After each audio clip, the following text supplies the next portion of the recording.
Great stuff. Great stuff. So good to see conversations happening. Do carry on those conversations afterwards at the Welcome Wagon. Come and say hey. Great to see such a buzz. My name's Tom. I'm the worship pastor here. It's great to be with you this morning. Just to add my welcome to John and Hannah's. The year is 2001. And Tom James, that's me, is 8 years old. It would be a year like no other. A year that would set young Tom on a journey that would extend long into his adulthood. A year in which a lifelong love would be discovered. Because in 2001, Tom sat in his living room in front of his parents' TV. And for the first time, he removed the VHS video from its box. If you don't know what that is, don't worry. And he pushed it into the video player. The mechanism inside the ancient machine clicked and whirred into action. And there before him, in retrospectively extremely poor non-HD fuzzy quality, the blue text appeared on the screen. In a galaxy far, far away. I am, of course, talking about the moment that my 8-year-old self first watched Star Wars, a moment of such momentous significance that would shape much of my life to come. A moment that would mean that in 2022, as a married man, if you come to our house, on a probably slightly too prominent shelf in our living room, you'll find a display of Lego Star Wars figures and a hand-painted model of the Millennium Falcon. Meg did approve of that. Don't worry. And the same Millennium Falcon, by the way, which when I watched one of the newer films more recently, it would, as it flew onto the screen for the first time, it would cause me to cry actual tears in public. So it is no secret that I love Star Wars. As a kid, I used to have this toy of my favorite character from Star Wars at the time. His name is Jango Fett, right, with removable jetpack. Guys. And I'd wanted this toy for absolutely ages before I'd got it. I'm talking like weeks, months of walking past it in the shop. It was going to be the best toy ever. I'd wanted it for ages. And then I got it, and I think I played with it for like 3 weeks before it was resigned to the box under my bed from which toys never return. I'd wanted it so bad, but I just got bored of it, I guess. I loved it, but after 3 weeks, I was probably off after the next thing, the next best toy ever. Why am I going on about all this? Well, as I was preparing for this talk, I was trying to think of an illustration for what I think is going on in a lot of our wider culture. It might be a bit of a clunky illustration, but I want to suggest that actually I think we're all a little bit like 8-year-old Tom. We all want stuff that we think will make us happy. Whether that's buying stuff, might be as trivial as buying toys, or as big as houses, or maybe it's going after certain experiences, like holidays or parties or whatever. You want a new car? If it makes you happy. You want a new phone? Absolutely, whatever you need. Or even if we don't have the means to get any of that stuff, there's probably part of us that thinks, if only I could, then I'd be happy. We're all going after what we think will make us happy. The author Dostoevsky, writing in the 1870s, said, "The world says, you have needs, satisfy them. You have as much right as the rich and the mighty. Don't hesitate to satisfy your needs. Indeed, expand your needs and demand more. This is the worldly doctrine of today." And so the point is that so much of the world says that fulfilling your need for pleasure is what life is for. That's the good life, pleasure at any cost. And if you've reached your limit, will demand more.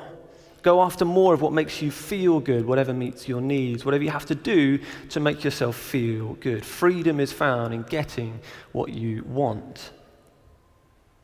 And so happiness, pleasure, delight, as defined by us, are the ultimate drivers in our society. Last week we started this new teaching series called A Church of the Way, looking at what kind of church God might be calling us to be. A gathering of called out people, as John was sharing with us, to be with Jesus, become like Jesus, and do what Jesus did. And today we're looking at a church that delights. A church that delights. And as we'll see, although it's always been the calling of the global church, when I think about what our city needs right now, when I think about the people of our city chasing pleasure wherever it can most easily be found, and maybe even masking pain with momentary experiences that don't really last, what our city needs is a church that delights.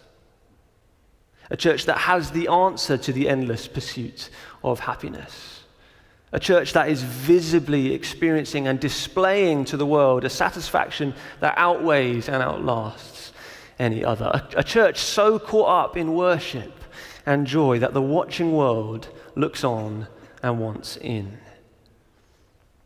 A church that delights. And so we should ask, delights in what? Where is this ultimate satisfaction and pleasure to be found? And of course, you might have guessed, I want to suggest today that it's found in God himself. Our city needs a church that delights in God. I think it's fair to say that church and Christianity in general, in our culture, doesn't always get the best rep, right? I think amongst other things, there's this perception that church is just a bit boring, that following Jesus means a ton of rules that come from a really old book that you have to sit and read all the time, and go to church on Sundays and listen to someone waffle on about that same old book, and it's just boring, right? Over the summer, I spoke about how everything that we do here and in our lives should ultimately be for the glory of God. It's the why behind each of our lives and everything that we do, beginning, middle, and end, all for his glory. 1 Corinthians 10:31 sums it up nicely, actually. Whether you eat or drink or whatever you do, do it all for the glory of God.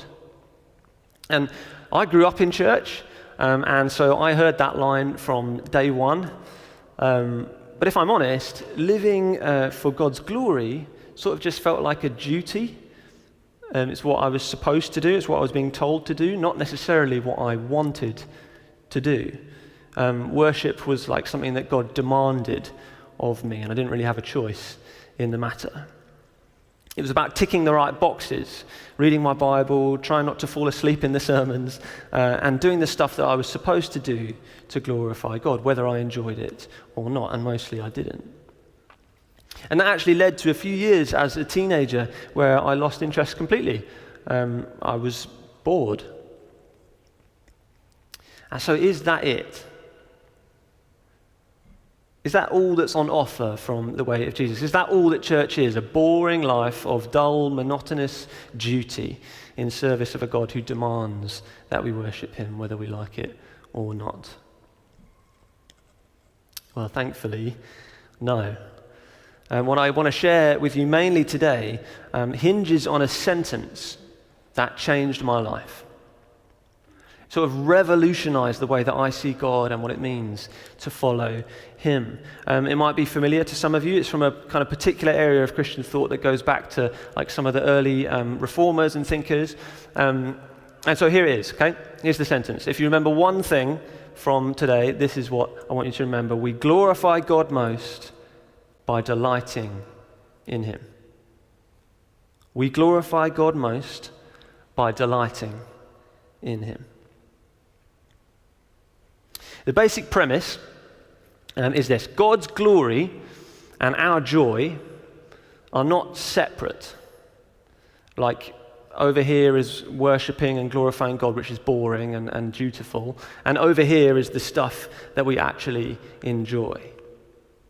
Rather, God gets the most glory from me when I enjoy him the most. The more I enjoy God, the more he makes me happy, the more I see of him and delight in him and what he's done, the more he is glorified. The happier he makes me above anything else, the more he is proclaimed as glorious above anything else. God gets glory when we enjoy him, when we delight in him. The two things are linked. My joy found in God and God being glorified. We glorify God most by delighting in him. Does that make sense?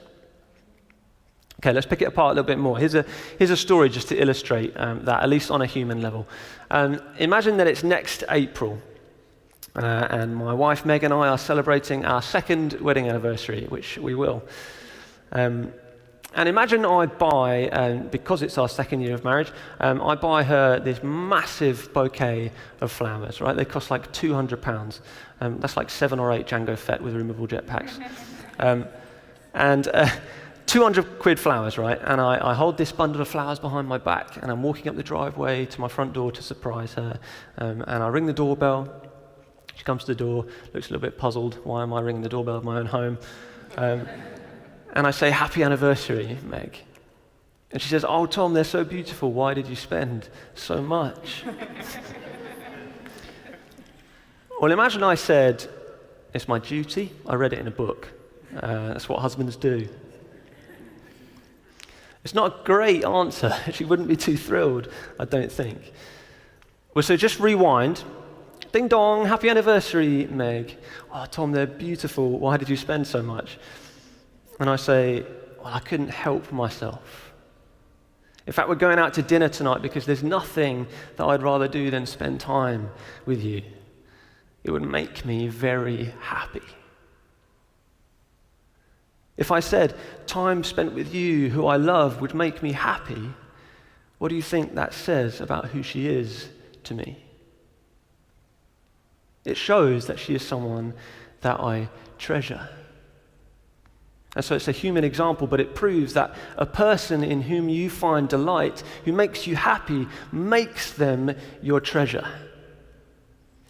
By saying, I want to spend time with you, you make me happy, you make that person your treasure, and in a sense, you glorify them. And they feel it. Maybe you've experienced something similar. I know that Meg loves the thought that she makes me happy. She might think, I feel treasured right now because you're finding your delight in me. I feel treasured, right? And that is how God feels when we find our delight in him. That's the point. I wonder if you ever considered that God feels treasured when you delight in him. When we worship him, when we're here going after him, when we're enjoying him, God feels something. It moves the heart of God when we delight in him. The more you delight in God, the more he is glorified as your greatest treasure. Does that make sense? We glorify God most by delighting in him. And so, if that's true, which hopefully you agree it is, then the way of Jesus, this life of glorifying God, becomes about getting as happy in God as you possibly can. It's not about duty or a boring list of boxes to tick. It's about a life lived in continuous joy and wonder and enjoyment in the knowledge of who God is. If the glory of God is the reason behind everything, like we looked at over the summer, it's all for the glory of God, and we glorify God most by delighting in him, then delighting in God is everything. Our whole lives become a pursuit of getting happy in God. A life lived for the glory of God is about getting as much of God as we can into our minds, hearts, souls, and finding him to be so utterly satisfying. And so you want to pursue God's glory in your life? Get as happy in God as you possibly can. Delight yourself in him. I went on holiday with my sister once to Edinburgh. Love Edinburgh. If you've not been, you should definitely go. And we found this bookshop, because that's the kind of people we are. And I bought this book. It's very old, as you can see. Dusty old book on the back of a shelf. And this is a copy of the Westminster Catechism. Okay? Fun times. This one, specifically, this is from 1815. Okay? This book. I bought this for like 20 quid in Edinburgh. I was like, what? And actually, I don't know if I can show you. Let me put down my iPad. In the cover, am I going to be able to do this that way around? It's got handwritten prayers from people who've been following Jesus since 1815. I can only read about 3 sentences of them, but it's amazing stuff. Really, really cool. The Westminster Catechism, in case you're wondering what on earth is that old book, it was written around 400 years ago as a sort of training manual for the Christian faith. It's basically like a really long list of questions and then answers to those questions, covering all of the basics. And question 1 in the Westminster Catechism is, what is the chief end of man? What is the chief end of man? It's basically asking, what's the purpose of humanity? Why are we here? And the answer, famously, is the chief end of man is to glorify God and enjoy him forever. The chief end of man is to glorify God and enjoy him forever. Sound familiar? I think that is a fantastic summary. Glorify God, enjoy him forever. It's essentially what we've been saying so far today. Even back in the 1600s, they were thinking along these lines. They were linking our joy and God's glory. And so this is not a new idea, something that we've just made up recently. It's rooted in historical thought as followers of Jesus have sought to answer questions like, why are we here? What they've come up with time and time again is not some restrictive code of conduct or a life of dull obedience to a God who demands that we worship him. What they've discovered is a life of freedom to enjoy God as the ultimate treasure in the universe and therefore to glorify him above everything else. The chief end of man is to glorify God and enjoy him forever. That is why we exist. And trust me, once you start to grasp this, you start to see it everywhere in the Bible, this theme of delight and joy. Psalm 37, delight yourself in the Lord, and he will give you the desires of your heart. 1 Peter 1, though you have not seen him, you love him. And even though you do not see him now, you believe in him and are filled with an inexpressible and glorious joy. Romans 15, may the God of hope fill you with all joy and peace as you trust in him. Nehemiah 8, the joy of the Lord is, I could go on and on and on, trust me. It's everywhere. Delight is everything. But I just want to say, I'm very aware, even as we were praying earlier, I'm very aware that I'm talking about delight and happiness here during a national period of mourning. And many of us may have been grieving in recent days as the news of the Queen's death came to us. And that may well have brought up memories of bereavement even closer to home, as Hannah was mentioning. The continued economic fallout from the pandemic, the climate crisis, the energy crisis, the shooting of Chris Carber, as we prayed about last week. There's so much to feel overwhelmed by, and we cannot ignore the reality that life is not always easy. I just want to say that. It's okay if you don't feel joy today coming in. But I also want to be clear that what I'm talking about here is not some sort of like trite happiness or sort of put on a brave face that ignores the hard stuff in life. What I'm talking about is a robust joy in God that outlasts and prevails even through the tough stuff. It's a joy that almost mysteriously remains present even when everything else seems dark. It's what enabled the Apostle Paul to write from prison, I consider everything a loss because of the surpassing worth of knowing Jesus, for whose sake I have lost all things. And then a few verses later, rejoice in the Lord. Always, I will say it again, rejoice. It's what enabled the hymn writer, having just lost all 5 of his children at sea, to write, it is well with my soul.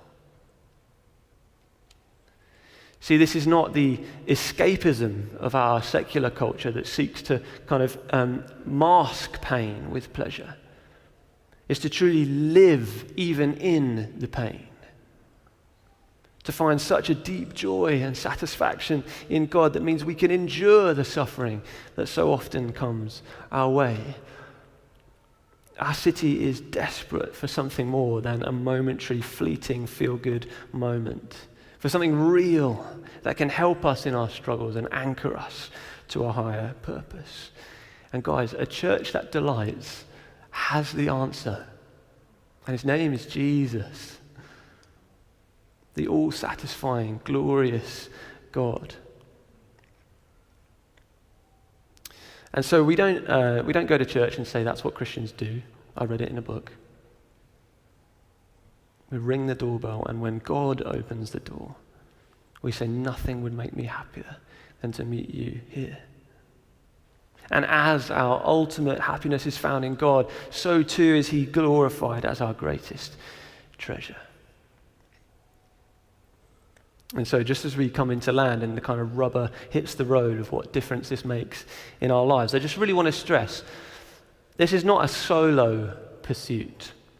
It's not a solo pursuit. We're talking about the church here, right? Us, the ecclesia, as John shared last week, the called out ones. Yes, absolutely, this is a call to live each of our lives differently, but it is also, and actually I'd say primarily, a call to our life as a gathered people. It has to affect us, right? As the body, the temple, the bride of Christ, as Tom was sharing a few weeks back, delighting in him as his bride who delights in her bridegroom. And, all of the bridal language in the New Testament is plural, In Paul's mind, who's writing, he's not really saying that you individually are the bride of Christ, although definitely our individual relationships with Jesus matter a lot. But Paul, when he's talking about Jesus and us together, delighting in and loving Jesus as a wife delights in a loving husband, forsaking all others. We're called to love him, to enjoy him together. And so that's why we gather here each week, and at worship nights and prayer meetings and student nights and youth and kids and everything in between, is to fill our minds and our hearts with him and respond in adoration and delight. That's what church is about. That's why we sing about him and to him. The direction of our gaze is up, as John was saying last week, up above the storm, to look at him and enjoy him together to the point where we cannot help but respond in praise. That's why we preach about him, pray to him, ask his Spirit to come and be amongst us, because we want to enjoy more of him. Maybe you're sat there thinking, oh, Tom, this all sounds great. I've managed not to fall asleep. But how do I do it? How do I delight in God? How do we delight in God? Especially because life, and especially church, is messy and broken, and there's always stuff that distracts us, even in worship. Our minds just naturally begin to drift to other things. So how do we delight in God? Well, you could do a whole sermon series just on this, but 3 tips from me, just as we come into land really quickly. Tip number 1, experience Jesus. Number 2, talk about Jesus. Number 3, share Jesus. So first, experience Jesus. What do I mean by that? I basically mean everything I've been saying. Let's fill our minds and our hearts with him. Whether that's the songs that we sing, the podcasts that we listen to, the books that we read, the company that we keep. I want to encourage you, let's go out of our way to get as much of Jesus in our lives as possible. And I want to be clear there, I don't mean just sort of generally Christian stuff, right? There's a lot that Christians talk about. There's a lot of books been written about a lot of things, a lot of songs about a lot of things. I mean stuff specifically about Jesus, who he is, what he's like. Why did he die? Why did he rise again? Let's think about him. And if I can, just to the table leaders in the room, as we kind of launch this new term of tables, if you're thinking about what to talk about as tables, oh gosh, we've got these people coming around, what are we going to talk about? Start here. Open a gospel, an account of his life. Pick a book that is about him and what his life and he's like, and just go through it together. Let's fill our minds with Jesus. And when you get distracted, not if, when you get distracted, see that as an opportunity to come back to Jesus. Rich Volodis, pastor in New York, he says this: rather than seeing distractions as frustrating interruptions, see them as opportunities to come back to Jesus.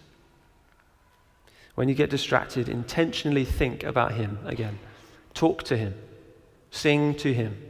Fix your mind and your heart back on him. Experience Jesus. Secondly, talk about Jesus. It's linked, but in our conversations together on Sundays, over coffee, at our tables, at student nights, youth, workplaces, wherever we are, talk about Jesus. What's he been doing in your life? What's he been doing in other people's lives? What have you heard him say? What confuses you about him? That's a great one.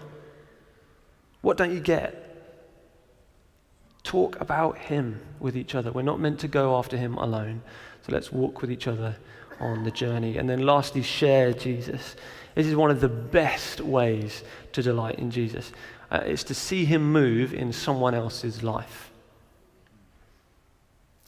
Invite people to Alpha. Come along with them. Or invite people into your homes, at work with your colleagues, at the school gates, on campus. Share Jesus with the people around you and watch him move in their lives.